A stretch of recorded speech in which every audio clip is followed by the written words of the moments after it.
Ready?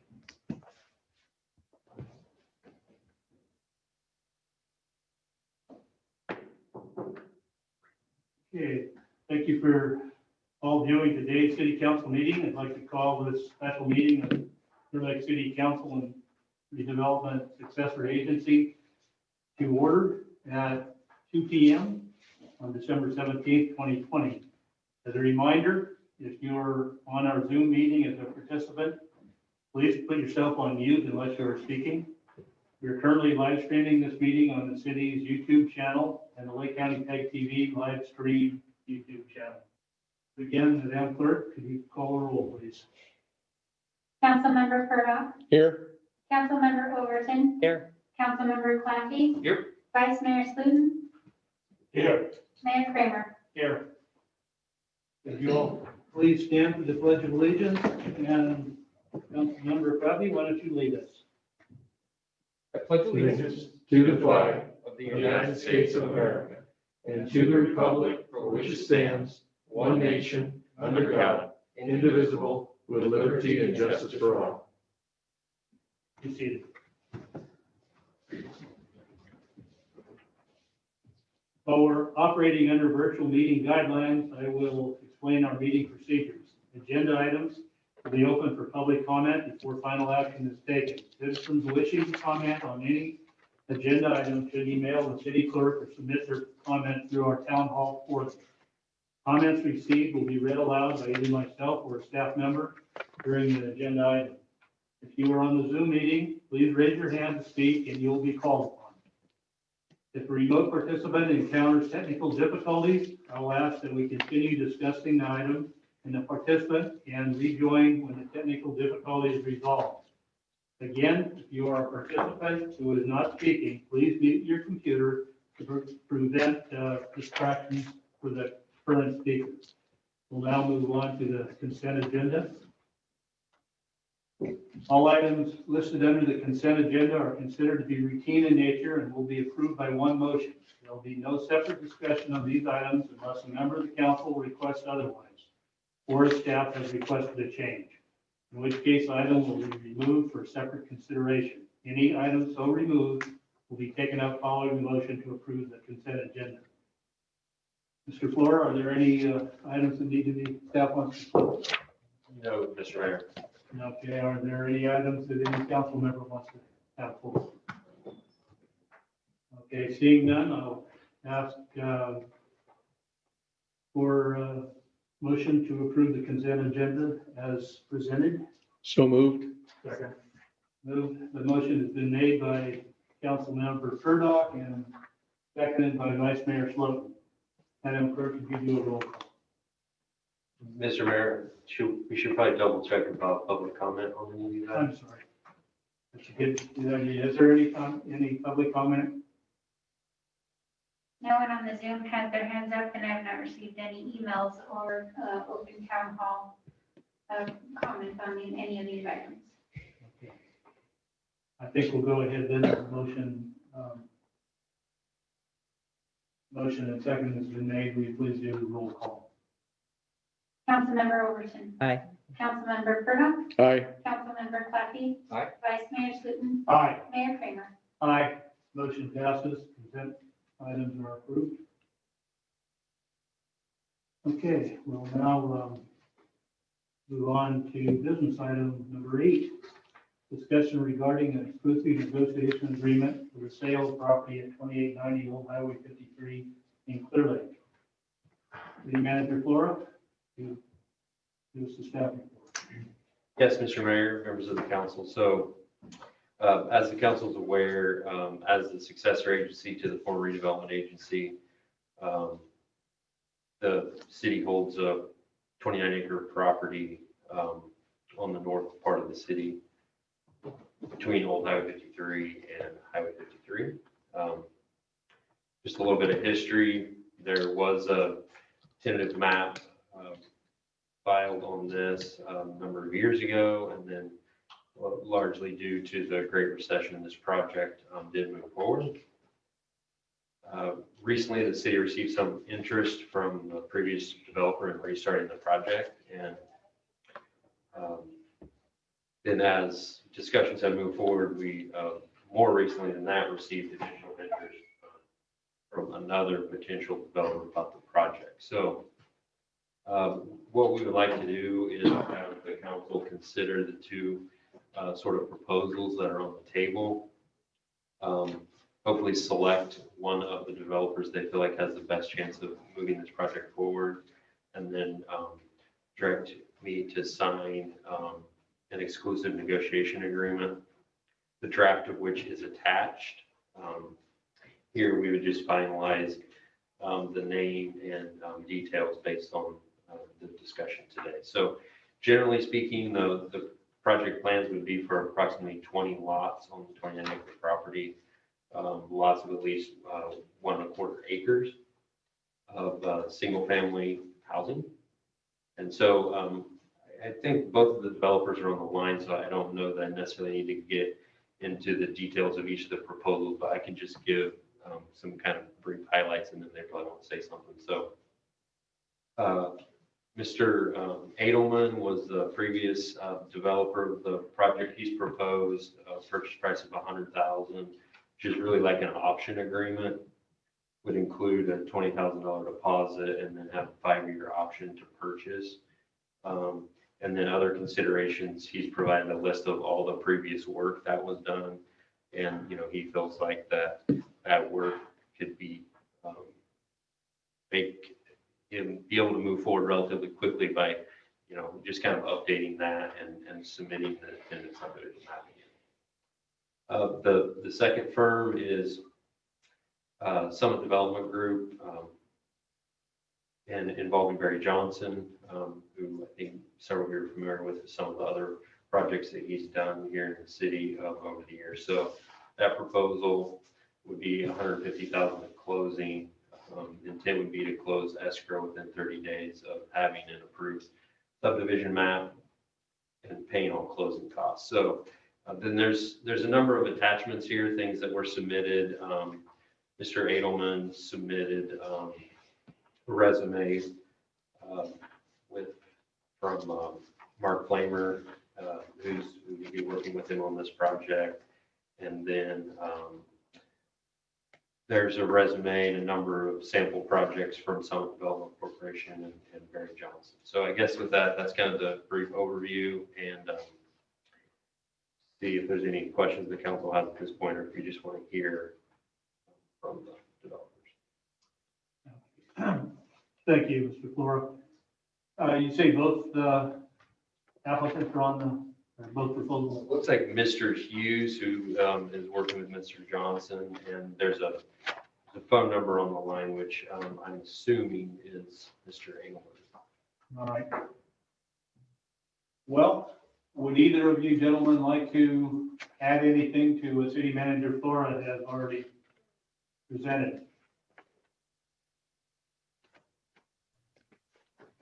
Maybe this is. Can you hear me? We can. Okay, yeah, I just got a thing to unmute. This is Dave Hughes. I've never done this before where I can actually see you guys and talk. So anyway, I just wanted to say a few things about the proposal.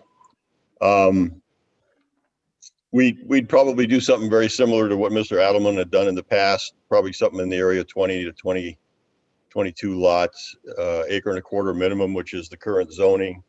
I know when we had a different city manager, I think there was some talk about 6,000 square foot lots, and the neighborhood got up in arms again because it's a more rural setting in the community. So we would go along with that.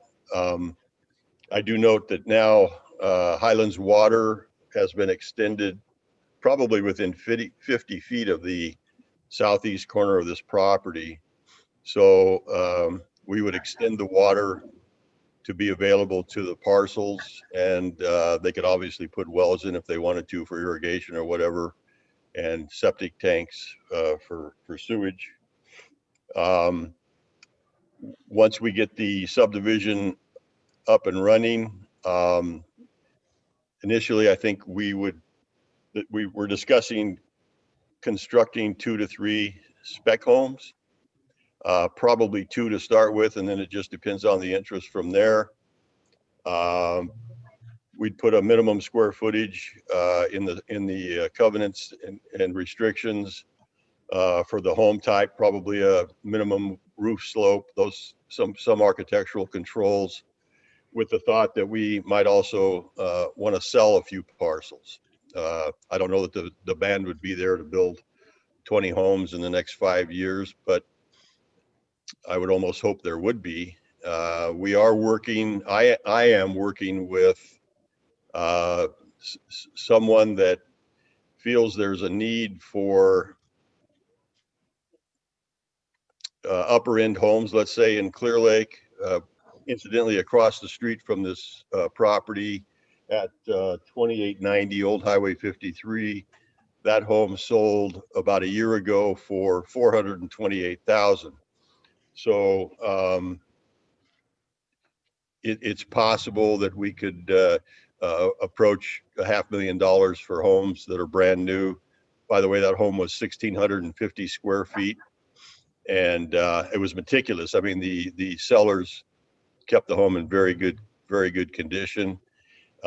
Double garage, and then it had a detached double garage. So we feel that there's some possibilities there for some upper end homes, which I think really lack in our community. Well, homes in general lack in our community. There's not enough inventory now. So I think I'll leave it at that unless you have any questions. That's a real quick, rough overview of our thinking. Are there any questions from Councilman Clappy? Do you have your? Put that down. I think you're wanting to talk. None? Council members? Not right now. I'm gonna see what Mr. Edelman. Okay, no questions at this time, Mr. Hughes. You think that, I guess I do have a question. So you propose to, if someone buys this and we strike a deal with them, that they will build 2 to 3 homes immediately? Yes, that would be Would they be, okay, would they be on Highway 53, or would you be constructing an interior street and building it there? could you say that again? I said, would the first 2 or 3 homes be built facing Old Highway 53, or would they be on interior streets that will be constructed? You know, we hadn't really discussed that one. You know, I'm assuming we're going to put the street in as part of the process. I suppose probably if they fronted on Old Highway 53, there would be more visibility, but we hadn't really discussed where we would start building. You know, there's a part of that's on some hill and a lot of oak trees, and those might be attractive to a buyer. You know, the flat area has no oaks. It's pretty much flat. So there might be a little more attractive to start on the hill, but we feel there's a demand that needs to be met in that price range. And I think that's going to increase with some of the development that's happening in town right now. Okay. Thank you, Mr. Hughes. Councilmember Purdup, do you have a question? Yeah, the mayor's question spurred a couple of questions I had. So when we first presented this, it sounded like a small subdivision in your proposal, which I thought would require some streets and fire hydrant, fire suppression, that type of thing. Is that in your plan or not? Well, I mean, that's part of this, the process of getting your tentative map. I mean, I'm assuming we're going to have some minimum street requirements. I believe when the subdivision was approved last time, we had a different staff, and some of the requirements included curb, gutter, and sidewalk, which I didn't think was necessary in that area. Certainly paved street, possibly some sort of curbing for drainage. Certainly fire hydrants, again, with Highlands Water being right there, I believe they can serve the subdivision and, hopefully provide adequate flow for fire protection. When you said curbs for drainage, did you mean include drop-ins for storm drains? Well, again, it's fairly flat, but it should drain, and it'll have to be designed to drain. There is a creek that, Weather Creek, that cuts through the northern end. And again, that's part of the design that we'll have to deal with when we go for our tentative map. Again, curbing, sometimes people feel that's necessary, again, for proper drainage off the street. So again, that's something we'd have to deal with through the tentative map process. Okay. Question from Mayor, Vice Mayor. I have a question for staff. Do we have any records of all the stuff that was previously prepared? Any drawings are still available with that? As far as the tentative map and all that. It says here, you have improvement plans, all the calcs, Well, stormwater. Mr. extension, all that stuff. Edelman has all of that stuff. I mean, we would have what was submitted as part of the tentative map process, but I don't know that it's exactly everything that he had. But all these plans were not processed through the city yet. The tentative map was approved and then it expired. And but the work was done. And I think Mr. Edelman. Alan, can you guys hear me? Yes, Mr. Edelman? Yeah, this is Rob Edelman. Yeah, Alan, the tentative map was approved, and we did a lot of the engineering calculations and the improvement drawings and had bids for the improvements. None of that was submitted to the city, so you guys won't have records of that, but most of that was done. There was a bridge improvement, and there was a few other things. As far as fire suppression there, we would want to have some tanks up high on that hill and a well, probably along with the local water, the water company there. And as far as the market goes, I was listening to Dave's comments. Our analysis is that it's going to be really, really tough to build a subdivision now, given the cost of building, the cost of site improvements. Our bid from 15 years ago or so was about, and Mark Flamer is on the line here. He has the details. He's the engineer who did a lot of this work. In fact, most of it. And I believe the bid back then was about 1.2 million. Mark might correct me on that. So, we're talking, it's probably gone up quite a bit since then, but probably somewhere around 75,000 per lot. There were paved roads going up, and there was a bridge improvement. I agree with Dave that out there, sidewalks really seemed out of place. Probably don't need them.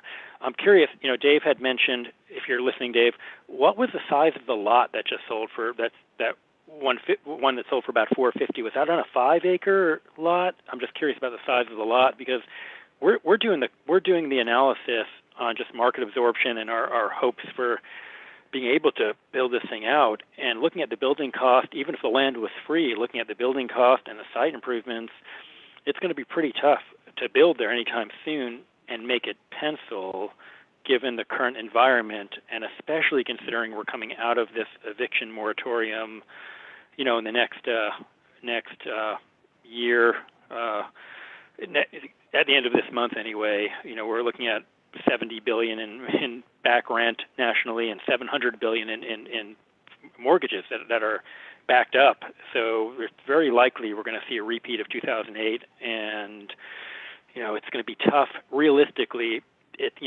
right now building costs are about $300 per square foot, and if you do a quick look around the county, over in Buckingham and other places at comps, houses that are roughly a couple thousand square feet and nice areas, you're getting the whole house built out now for about $350. So it's going to be a tough, economically, it's going to be tough to make this subdivision pencil. And as I've told Alan, just on our offline discussions, Mark and I, we're happy to provide the city, even if, we just want to see the thing built. And if Dave's going to work on it or someone else, we'll give you guys what we have and do everything we can to help you get it built, whether or not we get the contract to do it.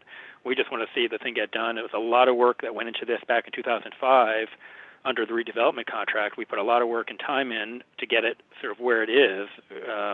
But I think the real issue is just going to be market absorption and construction costs. And with all the insurance money floating around now, we're looking at a few $100s a square foot building costs, plus land improvements, plus holding costs. You're going to need $450,000, $500,000 sale prices on a 1,600 square foot home just to break even on this thing. So it's a tough project to try to pull off. And I just wanted to sort of give you my take on the overall picture and also let you know that the work we've done is just going to be available to the city no matter what. We'll provide it and see, anything we can do to help get it launched. We'll do, but it's a tough one with the current market. And so, Dave, I don't know if you're listening, but how big was that lot that sold for $450 last year?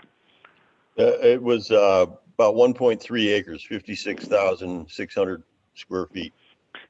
So wow, it fits right into the neighborhood.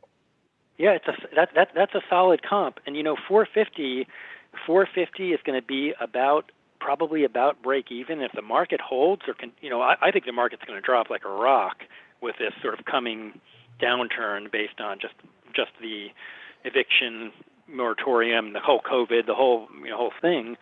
But that's it's anyone's guess what the market's going to do. At 450 for these houses, if it's new construction, you can get up into the high fours. You might be into a 5 or 10% profit margin, with a lot of work to get there. But that's sort of my take on where we are. And I don't know if you guys have any questions. Feel free to ask. And I think Mark's on the line too, Mark Flamer, who did a lot of the engineering. So feel free to shoot questions at us as well. Vice Mayor Sloan, you have a question for? Yeah, for Mr. Edelman. Are you fairly certain that you are able to get financing on the 1 point, whatever it is, to enable to construct the infrastructure? Well, what we would do, the only way we would be able to make this work is sort of what I think Dave was alluding to as well, is we would try to build we'd want to build the first row of homes right on the highway there with the least amount of infrastructure as possible. So I'd have to look into, so we would try to build a spec home or two or model home, try to get maybe some orders and see if we could get the process started. Realistically, we would probably have to sell some lots to make the thing float, to do some improvements. And at that point, it would really be phased, and it would be based on market absorption. All I could ever tell the city with, frankly, is that if the market can handle it, yes, we can finance it and build it, and we can do it as quickly as possible since we have all the work done. I mean, the map, we have a couple things to check again with special districts and water capacity. And if I remember back in 2005, it was easier to put septic in than to extend the sewer line was really, really pricey. It was like another $1 million or something. So we were going to go septic. But if the market would absorb it, we can finance it for sure. We can finance and build and sell the homes. But if it's not going to pencil, it's going to have to be done where we really keep the overhead down, not do almost no infrastructure, just kind of put some driveways and stake them out and build a home or two or three and hopefully sell them. Spec out a bunch more lots. Maybe have a model home or have a contract with someone who buys a home with a lease back for a little bit where we can use it as a model, and then we would phase it. If I remember, I haven't looked at the map in a little while. Well, a couple months now anyway. But if I remember, there's a couple roads going up and some cul-de-sacs. So we would phase it that as soon as we had the market absorption, we'd build sort of a phase one and build one paved road going up there and lay out a bunch more lots and then get that going. But I'm in agreement with Dave too that the subdivision would have CC&Rs, definitely have CC&Rs, and we'd have architectural standards, maybe an sort of standard stuff, an architectural committee so that we could sell lots, we would definitely have some restrictions on visuals, nice stuff like you see in, planned subdivisions. You can't park your boat or your trailer out there. And we would ideally dedicate a park along the creek there for public use, is what I would propose, is have kind of a public park, or at least an open space there as much as we can get along that little riparian corridor. I know Mark Flamer did some calculations that we have to redo the bridge there. The bridge needs to be redone sort of to current standard, and that was a CAL FIRE thing, if I recall, but just an old bridge going across the wash there. And really, the only way to build this thing is to go as cheap as you can go up front, get a few houses in there for hopefully the cost of the house and very little infrastructure, and kind of get it rolling. And as the market will absorb the houses, then we could finance and build the rest of it. But our analysis now is that it's pretty break-even-ish. And of course, we don't have a crystal ball. If market keeps booming and there's no collapse due to the economic issues, then yeah, this thing could get built within the next few years, 5 years, maybe even quicker. But if we have a downturn, which I kind of think is coming, this thing won't pencil, and it'll sit there. And all we can do is if the market will absorb it, what I can give you my word that we can finance it and build it if the market will handle the sales. That's really what it comes down to. Unwinding that to a plan, into the phasing plan, just to keep expenses down to get it going would be the approach. And so that's about what I can tell you. Thank you. If I could offer. Dave, did you have something to add? Well, I certainly, won't argue at all with Mr. Adelman. I mean, phasing is probably not a bad thought, at least one cul-de-sac at a time. Again, my sources tell me that we should see an increase in foreclosures, certainly after the first of the year, although I think I read something over the last week that said they may extend the moratorium on foreclosures in California. I'm not sure. So I expect similar issues, let's say, but not as severe as back in, say, 2008. As far as the economy, I would agree that we just don't know what's going to happen. I mean, we got a new administration coming in probably at the first of the year. Depends on what they do and what effect it has on interest rates, on the economy in general. I think Lake County isn't hit as severely as other areas, but again, I think there's a need for some upper end homes, or we're not going to get the upper end people living in the community. So again, we're not going to build 20 homes and hope they sell. I mean, there's no way you're going to do that. And that's why I said we'd probably start with 2 or 3 and go. Oh yeah, you'd have to. Yeah, as far as the foreclosure moratoriums go and the eviction moratoriums, there's no rent or more, in this case, mortgage forgiveness. So these are just liabilities that are building up and up and up. And I believe, as of a couple of days ago, nationally, it's $700 billion. And Dave's correct. There's definitely local, whether it's city, county, or state, going to be very likely extensions once the national moratorium ends. So that's kind of up in the air. But eventually, those chickens are going to come up to roost. And my take on it is that, what I've seen in just my experience is that poorer counties, like Lake County, tend to get hit hardest. They tend to get hit hardest, and they go down first and come back last. We have really unusual migration patterns now due to COVID. So we do have an exodus from the cities, and rural areas are getting a boost from that. We're also seeing significant inflation, collapse of the U.S. dollar, which might be very inflationary, which sort of helps keep the prices, up a little bit. And when you say you don't have inventory, I mean, I was on Zillow this morning, double checking this. And there's in that 350 to 450 range, there's quite a bit of inventory. It's not in the county, mostly around Riviera and Buckingham and other areas.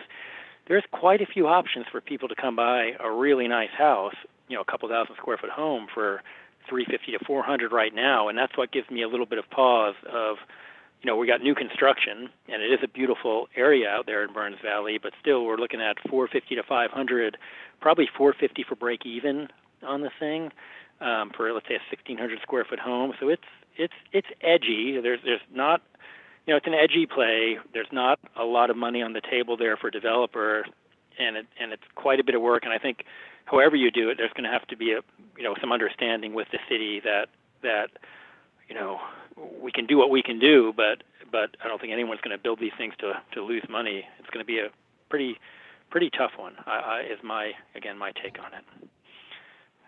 Mr. Adelman, when we met a month or two ago, and then you repeated here again, about the need to build a bridge, and I to be honest, I'm not envisioning where that would have to be, this bridge. Okay, Mark, are you on? Mark Flamer? I don't know how you Mark's on, but I don't know if he can unmute. Yeah, it was on the, where are we? I'm trying to get the direction straight, but it's at the end of the property. Yeah, you're going down the old highway. You go to, on the right-hand, obviously, side of the spot. I think I got it unmuted. Can you guys hear me? Oh, there's Mark. Yeah, Mark, you can comment on that.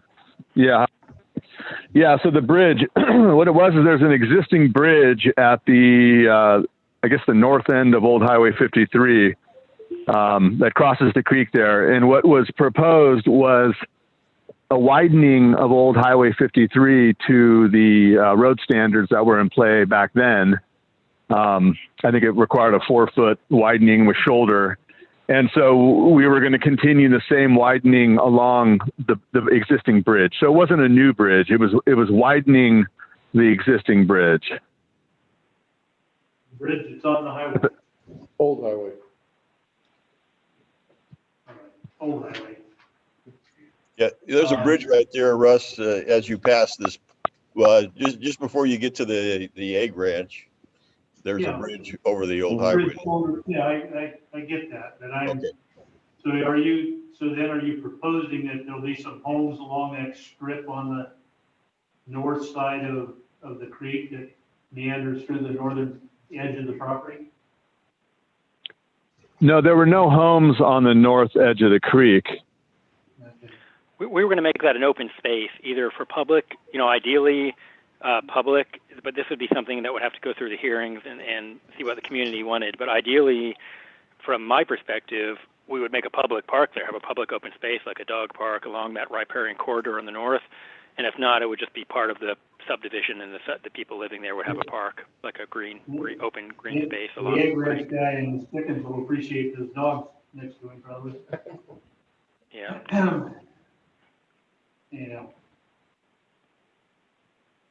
Okay, are there any other questions for either Mr. Edelman or Mr. Hughes? Nope. Are there any questions? I'll open this up to public discussion now. Are there any public comments, Madam Clerk?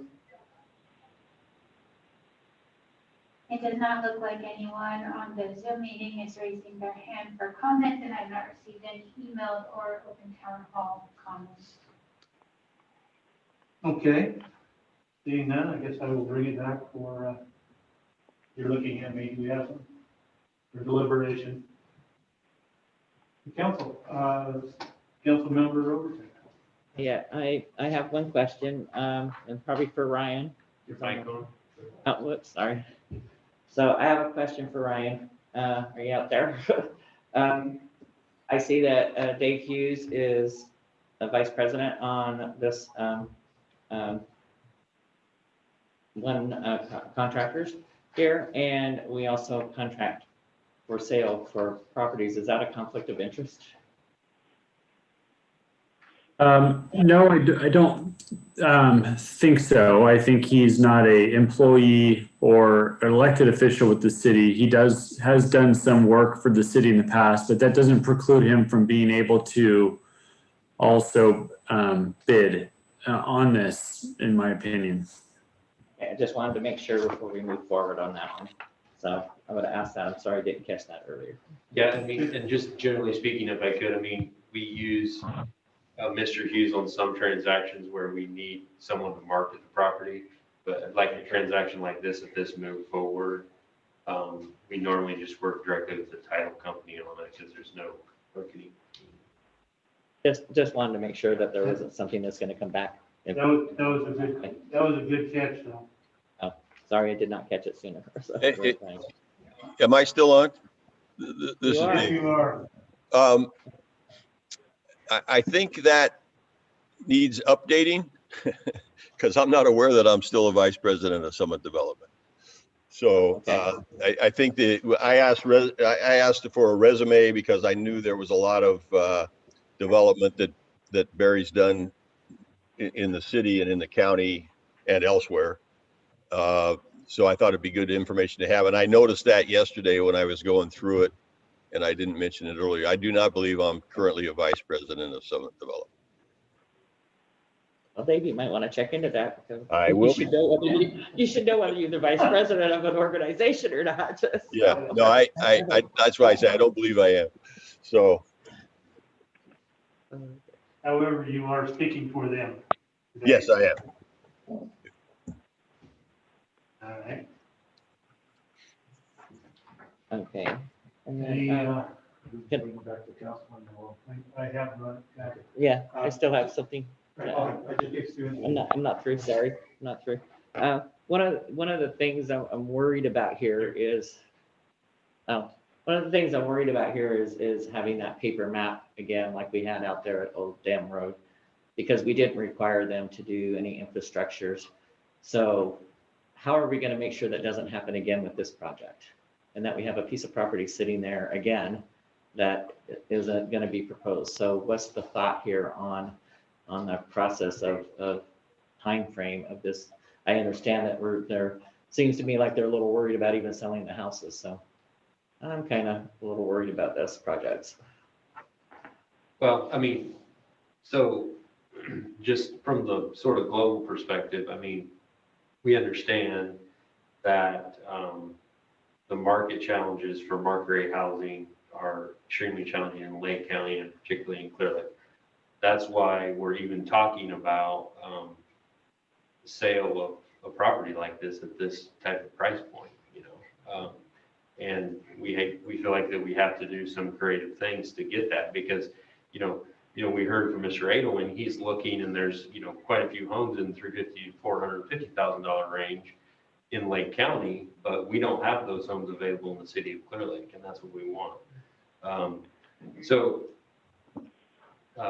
That's part of it, but our idea on structuring this, so it's really important based on some of the new housing statutes coming down January 1st, that we have an exclusive agreement in place before the end of the year. So that's one piece of it. And then the other is the agreement that we put together, we would intend to have some type of opportunity to claw back the property, or I guess that's probably not the right description, but like a right of repurchase if the project doesn't move forward within a certain period of time. That's also what I wanted to hear is like, what is our recourse here to have a piece of property that we're selling for this price? That we have some kind of something in our contract that says that we have the right to purchase back, per se, for, you know, the same price if they don't do anything with it within a certain period of time. One of the things that I researched is that where we may have a lot of houses in our county for sale on these price ranges, it was brought to my attention that people would much rather buy a new house than one that's already been lived in. So I think there are some opportunities for us if we can get the project moving.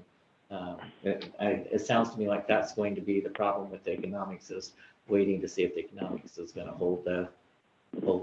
So, okay, as long as we have something in the agreement that we were allowed to purchase the property back from either one of them, then, okay, those are my questions. Thank you. And I would also clarify, I mean, We've done some similar agreements to this. We've called them letters of intent. This is structured as an exclusive negotiation agreement. We're using those terms intentionally, but it's the same type of thing where we're wanting exclusive negotiations with one of the developers for 6 months, and we would come back then with that purchase and sale agreement that outlines the details of this a little bit more. And of course, they would start working on putting their map application together. So, Mr. Brown, you're sitting in the audience here, Eddie. Are you sitting here to help us with any part of this, or are you just curious? No. she's here for another agenda item. Okay. Maybe you had that tentative map in your back pocket. All righty, Vice Mayor Slotin, you, Yes, I think there's a tremendous demand for market rate housing, even in Clearlake. I see the areas in where I live where new houses are going up and they're being sold even before they're finished. So I think there's a tremendous demand, and I'm not disagreeing about interest rates and all that, but you know, who knows that. My take on this is that that's why I asked the question if Mr. Edelman could finance the construction of the infrastructure. And he's definitely saying he has all the stuff ready to move faster than Dave Hughes' group. Although Dave Hughes' group seems to have more borrowing power than Mr. Edelman with all the projects he has done in the past. So I just want to see it done as quickly as possible because yet economics do change. And, you know, I think the sooner we have this rolled out, and the better it is for the city of Clearlake. any other comments? Yeah, I kind of, in my listening to Mr. Hughes and Mr. Edelman, I'm kind of getting some concern about negativity on Mr. Edelman's part on a project that he's wanting to take on. And whereas Mr. Hughes seems to, looking at it, maybe it's because he's a realtor, and you're supposed to be looking at it a little bit more positively, but one of the things that I would definitely want is my developer to think it's going to succeed. I think that that will influence the way I would like to see this go. My only concern, again, I think you answered that, is that we do have an ability to, in the contract with whomever we go with, to buy back the property if the developer fails to perform after a certain period of time. So, anyhow, that's my 2 cents worth. Councilmember Curlock, you kind of. I have another question, if I may. Councilmember Overton, please go ahead. Curious here, we have 2 different prices. The option to purchase is, I guess, one of my concerns, and where the other developer is willing to purchase it outright, and the other one is just wanting to have the option in 5 years. So does that mean that they're not really able to build then if they aren't purchasing it? Am I correct? Okay. But yeah, there's an additional step involved to. Right. Okay, well, that was my concern there too. Any other questions from council? I guess it's time that we decide. As I said, the combination of the price of 150 versus 100, the fact that it's a purchase now, not an option. And to be honest, the biggest thing in my mind is that we've got positivity with the one proposal and fairly negative approach from the other one. I would tend to want to support the second motion from the Summit Group. If I may talk. Okay. I'm kind of looking at it both ways. I think proposal 1 can move quicker. And I might disagree with his assessment of need. We personally put a house on the market in the Buckingham area 400,000 range, and within one day, we've had we have tremendous activity on it. So I think there is a huge demand, and I'm not so negative on the current market. I think Mr. Edelman can move quicker than some of the development at this point. Councilmember Clucky, Actually agree with you on that. I think the motivation doesn't seem to be there. Like, you need to speak. oh, sorry. I'm concerned that the motivation's not there. If someone doesn't believe that these homes can sell and has an option, there's a good chance that they're just going to sit on that until they feel like it's time to be invested. So that gives you. Thank you. Councilmember Purdue, you want to add anything to anything? I'm listening. Well, then I will entertain, I guess, a motion to accept one or the other. I'd like to make the motion, Mr. Mayor, that we accept proposal number 2 with TJG Summit Development Corporation and authorize our city manager to sign, execute, and exclusive negotiation agreement for the purchase of 2890 Old Highway 53. Thank you. There's been a motion made to accept. I'll second it. Okay, and a second by Councilmember Overton and seconded by Vice Mayor Slaughter. Can we have a roll call, please? This is a successor agency item, so I'll be calling the roll as the successor agency members. Member Overton, Aye. Member Claffey, Aye. Member Purdue, Aye.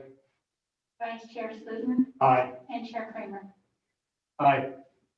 Okay, motion passes to accept Summit Development's offer. And we'll instruct staff to go forward with that. Thank both of you gentlemen for speaking today. Mr. Adelman, we've done a lot, we've had a lot of things going with you in the past, and I know that you're still out there, and I really appreciate your offer to share your information, and perhaps Mr. Hughes can get a hold of you offline about that, if they so desire. We'll now move on to item number 9. Okay, Pearl Emery and Mullen Street Improvement Project update. City Manager Flora, are you going to give that, or? Mr. Schwartz is going to give the bulk of the presentation. I'm going to share my screen and put up a few pictures for him, but go ahead, Mr. Schwartz. Good afternoon, Mayor, members of the council. Pleased to report we finished Pearl and Emery. A lot of paving going on there. We opened bids on the project, just paraphrasing your report in front of you. We opened bids on or about March the 12th. The low bid, we had 7 bids, which was good. I think we've all learned through. Jay, you mind just stepping up there? Oh, I'm sorry. I'll start over. Sorry. Mayor, members of the council, we're pleased to present that we've completed the Pearl and Emery and Mullen Street Improvement Project. Just to paraphrase and summarize your report that we provided in front of you, we opened the bids on March 12th. We had 7 bidders. I think we've learned from historical that we want to be bidding these projects January to March, no later than April for sure. The engineer's estimate was about $2 million. The low bid was 1.1 million, 1.16, I think, if I remember correctly.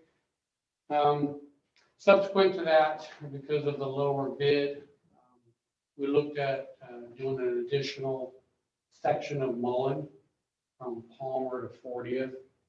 That actually was designed.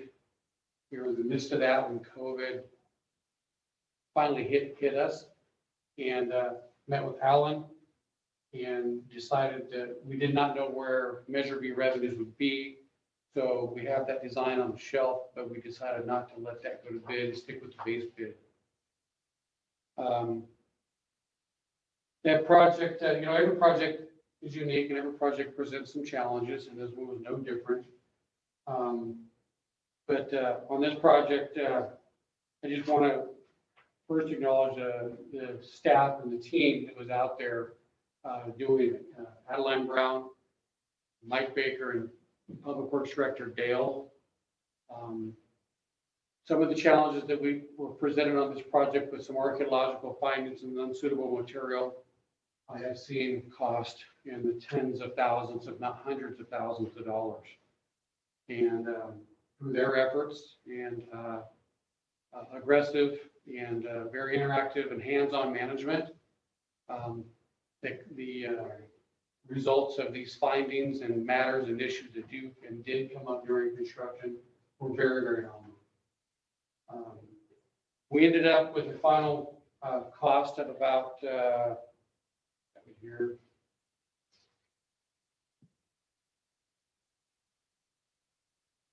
$1.216 million, or about $49,000 over the base bid amount, which is about 4%.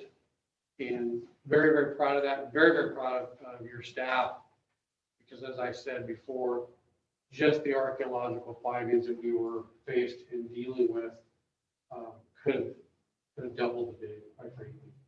So they deserve a lot of credit for that. I'd also want to give a thanks to Highlands Water. Once they realized what we were going to be doing out there, they rushed a very large project for them, and they replaced an old 4-inch diameter water main with a new 8-inch diameter water main and new hydrants.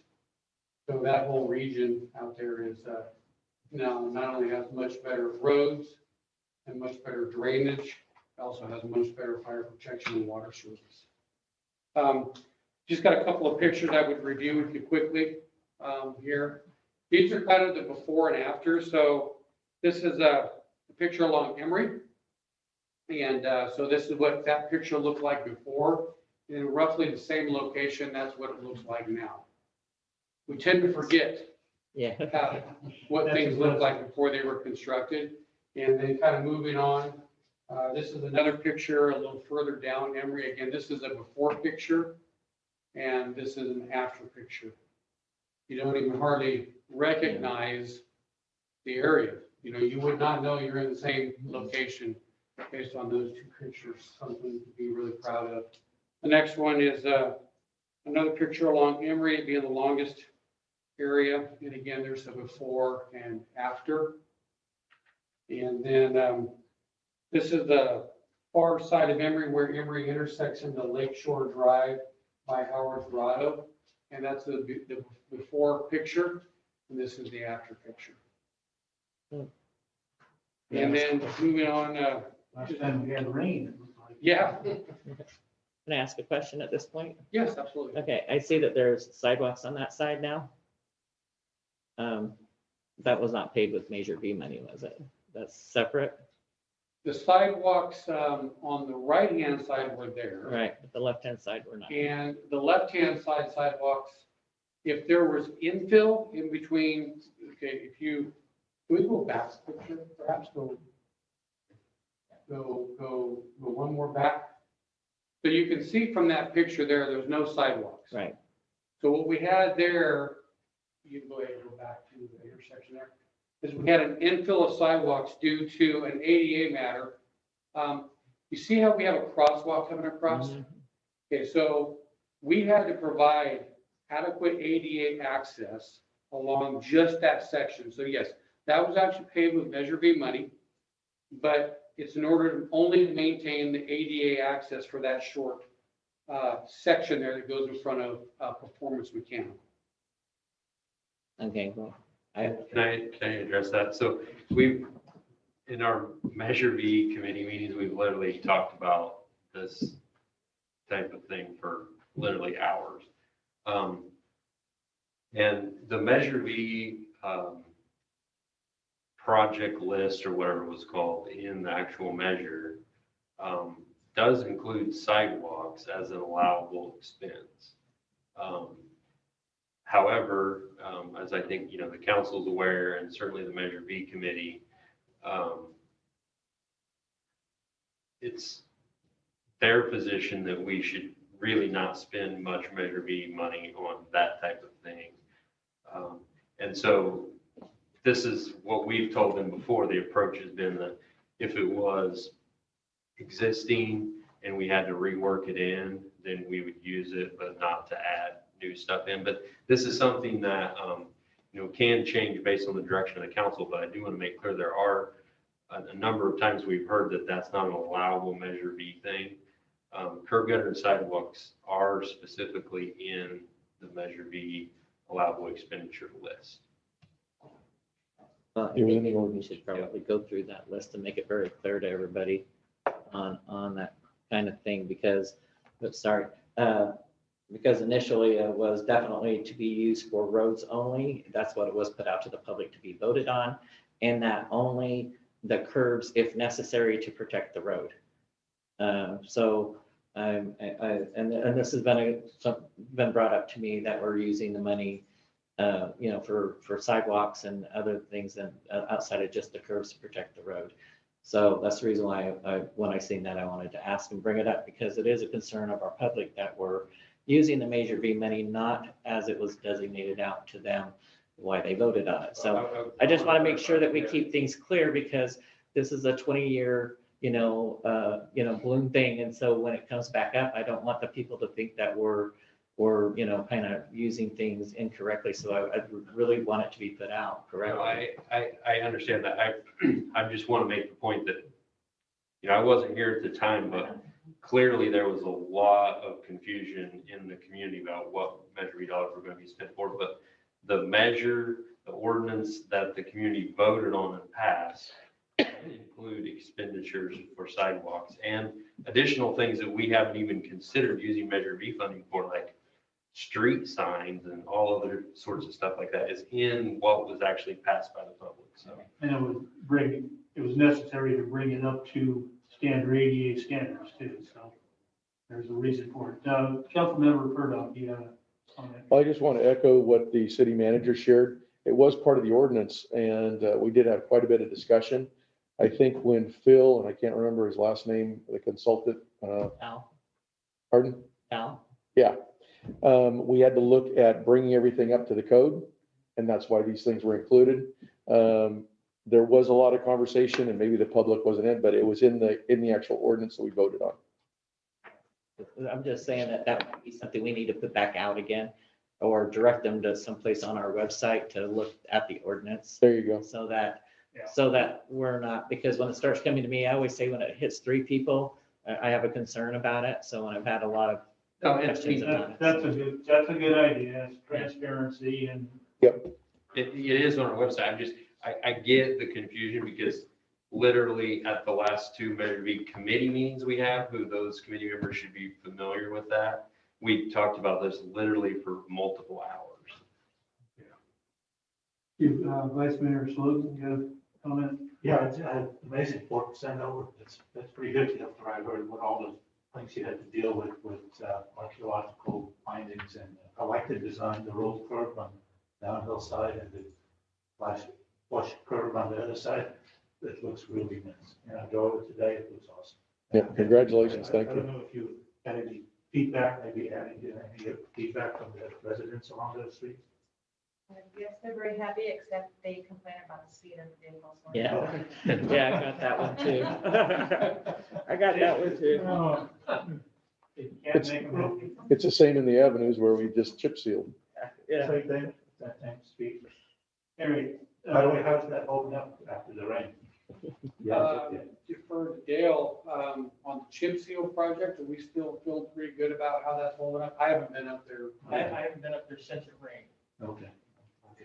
Councilmember Purdock, you've been up there, so what's it look like to you? It actually looks good. I shared some of my concerns that with them, but the last time I drove it, it does seem like we might be getting some roots, or we're starting to get a couple of bumps. I don't know how else to describe it. It looks like maybe through expansion construction, there's a couple of ridges that have developed. So take a look at that.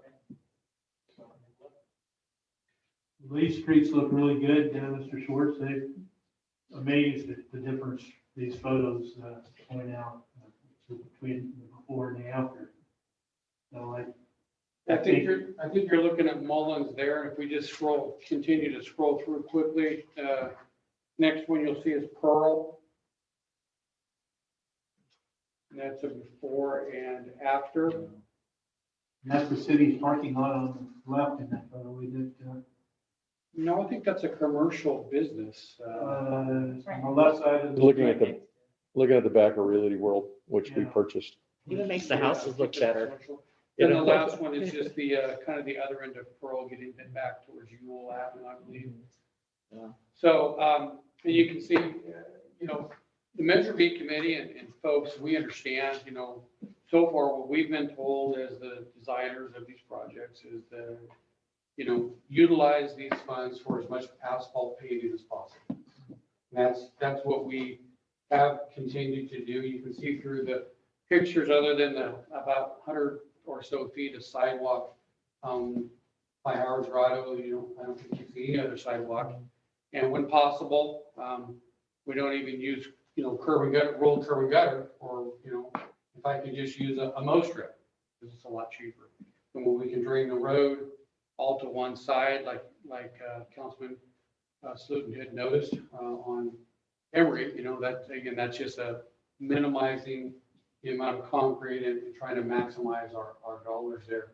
I would take just a moment also, if I could, just to review what's coming up for your Measure B projects in 2021. I was gonna mention that I'm really gonna be looking forward to your report next year at this time. Yeah.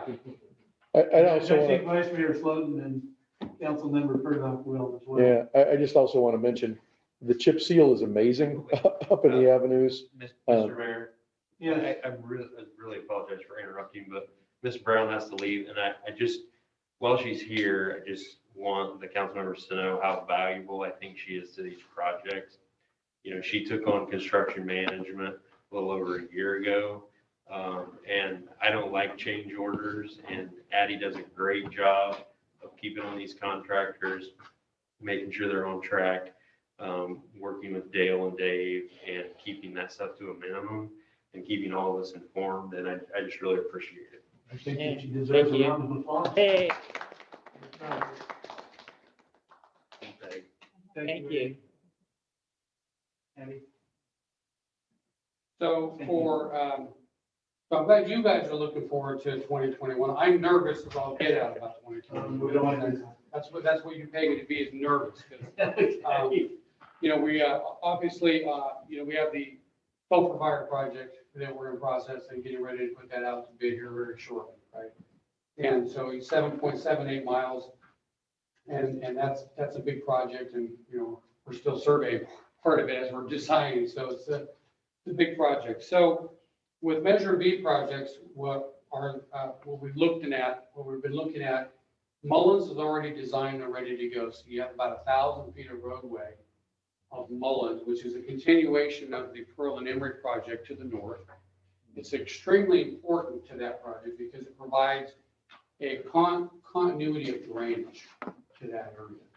And we're going to be running some drain pipe up that. So that's designed and ready to go. So that 1,000 feet of Mullins from Palmer to West 40th Street is on the Measure B project for next year. Acacia Street Rehab, that's from Arrowhead to the end of the school property. Trying to figure out, let's see if I have about 700 feet or so in length. We have Alveda Avenue and drainage, and that's from Ewell to Howard. That kind of focuses kind of more of expansion in the Pearl Emory area. Gulf Avenue Rehab, again, from Ewell to Lakeshore. That's in kind of that downtown Pearl Emory area. And then Howard Avenue from Ewell to Jago, or Yago, however you want to pronounce that, is kind of down in that downtown area as well. Additionally, we're looking at 3 to 5 miles of chip seal for next year, hoping that we're satisfied with what we have already installed. And I have a map on that. I don't remember the streets of all of those streets, but I do. The one street that we are considering that we recently added to that is Sonoma, between Acacia and Modoc, because Modoc is set for some SB1 funding to be paid with a different funding source. So that kind of ties that area together with a nice interconnection there for some chip seal.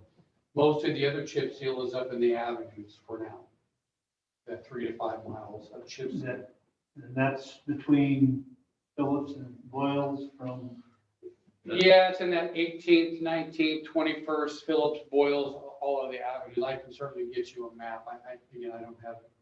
Yeah, I mean, the thought was to do one section and do a big, all in one area and do a big thing. It's going to be cheaper for us. So building off of the improvements we have on Phillips right now, so maybe take 2 blocks, I think it is, over to Boyles to the east, and then from 18th all the way up to 40th would be just under 5 miles. So that's what I understood. Right. That area for chip seal in comparison to other areas, because of the amount of base rock and grading that the city has done over the years, we feel is going to hold up better, give us the best chance for success, and having the chip seal have the longest useful life as possible. Again, and Dale has brought this up, a couple of things that Dale wants to try to get in for next year, for 2021, which really makes me nervous, is some preventative maintenance, design crack seal microsurface for Lakeshore Boulevard from Gulf to Olympic. Lakeshore Drive. Lakeshore Drive, I'm sorry. From Gulf to Olympic, and then preventative maintenance from Olympic, the highway, or on Olympic from Highway 53 to Lakeshore. So that's a very large amount of preventative maintenance. And again, with these chip seal projects in probably 3 years, we'll probably want to re-chip seal the chip seal that we're referring to now, which is on the in the 18th area. So it's kind of an ongoing. I have a question on preventative or repairs anyway. Are we, and this might be better for Dale, are we doing potholing now? Yes, Okay. not right now, today. No, there are a number of streets that I drive regularly that desperately need it. And just for clarity, Mr. Engineer, the Olympic and Lakeshore Drive is not Measure V money. The preventative maintenance. Okay. I'm asking. That will probably be. I think that's a question for the city manager. I don't know. Well, I'm not sure where we are on those. I mean, I think we could probably use gas tax. I thought that was Probably gas have tax. Available. I mean, Because they're not I guess- residentials. yeah, I mean, and again, I mean, it's one of those things that a lot of people have that understanding that also is not something that's specifically in Measure B. So we'll try to keep up and keep projects in line with the current I kind would of say you have the direction. same understanding of Lakeshore and Olympic. Or gas tax. Well, okay. We'll talk. We'll circle around. Councilmember Clappy, you have a Yeah, I just had a question on the chip seal. So you said it has basically a 5-year lifespan. When you reapply, is the investment similar? Is it less because you're resurfacing an already done road? It's essentially similar. Yeah. If you paid $5, you're paying another $5. But what ends up happening is over time, after 2 or 3 applications, now you're 10 or 12 or 15 years down the road, you actually have almost a paved street. Yep. You know, and just Particularly because basis, pardon me? particularly because the base material is already good. Yeah, you got phenomenal base material. Those roads out there with that gravel, they're hard. You can't drive a nail on those roads. So. The one question about the roads that we're gonna be chip sealing, are we gonna make sure that the roads are consistent with on the chip seal? And I refer back to the one where this year kind of went around the rock that was protruding out and left that rock there. Is that, are we going to So create it? Go ahead. I would say, so essentially it goes from a 2-lane to a 1.5 lane where this rock protrudes out into the street. Well, I think we'll do a better job. Thank you, sir. I'll put it to that. There you go. That was kind of our test model, right? We didn't want to spend too much Yeah, money. it was a because we test wanted to model. see. And the whole point, Councilor Calfrey, about chip sealing is that when I arrived and we're trying to grade 60 miles of street every summertime, is that 90 days after they've been graded or less, you don't know that they've been graded. And so, I'm just like, this is, got to be a better way to, Yeah. To balance that out, and to try to we can't afford to go pave them all, but what can we afford to do to start minimizing costs? So that's kind of how we feel. So what we see out there today is just a test. So do you have anything else going for next year? Lots of stuff, but not roadway stuff. Oh, We have the project from the sulfur fire. yeah, that's kind of where I was going. Oh, you're talking about, yeah, well, I mentioned that in the beginning of my presentation. Yeah, we've got the 7.78 miles of roadway from the sulfur fire. And, Alan's applied for, I don't know if you want to talk about the DIR stuff or. Well, I mean, we're a little bit afield from the agenda item here, Right. but That's what I was gonna say. Okay. Point of order. I would say that, we have significant amount of funding from our PG&E settlement dollars to focus on that project, but there's also some disaster recovery dollars available through CDBG. There's a deadline tomorrow, so I'm going to be finishing 4 applications for funding through some programs that they have there, and we'll see. In an ideal world, we'll be able to apply those dollars in large part to this project that we're working on now, which would potentially allow us to use the settlement dollars for something. I'll keep the council updated on that. It's going to be in the first quarter of next year before we really know how that's going to work out. Thank you. I didn't need Thank to you. put you on the spot there. Thanks a lot, Dave, for that report. We will now move on to item number 10, discussion regarding a letter of intent to purchase a portion of the airport property located at 6356 on Myho Avenue and 6393 James Street in Clearlake. Didn't even know those were streets. Okay, city manager Flora. Yeah, yes. So the council authorized me to enter into an LOI. This was back in July, I believe, for 6 months with King Management. Then later, we entered into an LOI with the same group for the Redbud Park property. They were here recently, and we looked at all the sites, and they love what's going on. They love both the sites. They want to focus on the Redbud one first, and but they're still very interested in working with us on the airport project. So I think it makes sense with what we have going on currently with the airport project that maybe doing that sort of as a second phase will work well with the timing on everything else we have going on there. But they are interested in extending the LOI so they still have exclusive rights to work on that project. And so that's kind of the deal. We think that, you never know till a lot of these things come together, but they seem to know their business and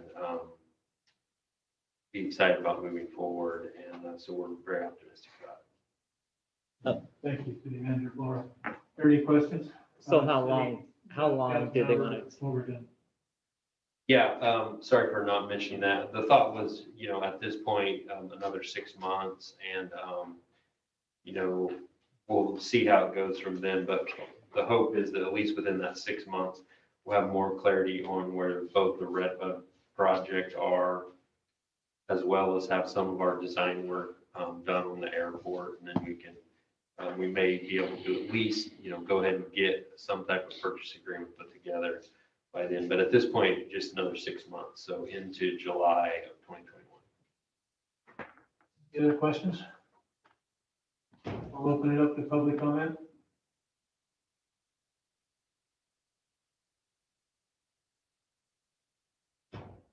Doesn't look like anyone in the Zoom is raising their hand, and I have not received any email or town hall comment on this item. Thank you. Seeing no public comments, I'll now close public comment and bring that back for deliberation and action. So, anyone have anything, comments? I'll entertain a motion. I want to authorize the city manager to sign an extension to the proposed letter of intent with King Management LLC, purchase of property of the airport property, portion of the airport property. Motion's been made by Vice Mayor Floten. I'll second. No, go ahead. Seconded by new Councilmember Claffey. May I have a roll call, please? Councilmember Overton, Aye. Councilmember Claffey, Aye. Councilmember Burno, Aye. Vice Mayor Sluten, Aye. Mayor Kramer. Aye. Motion passes.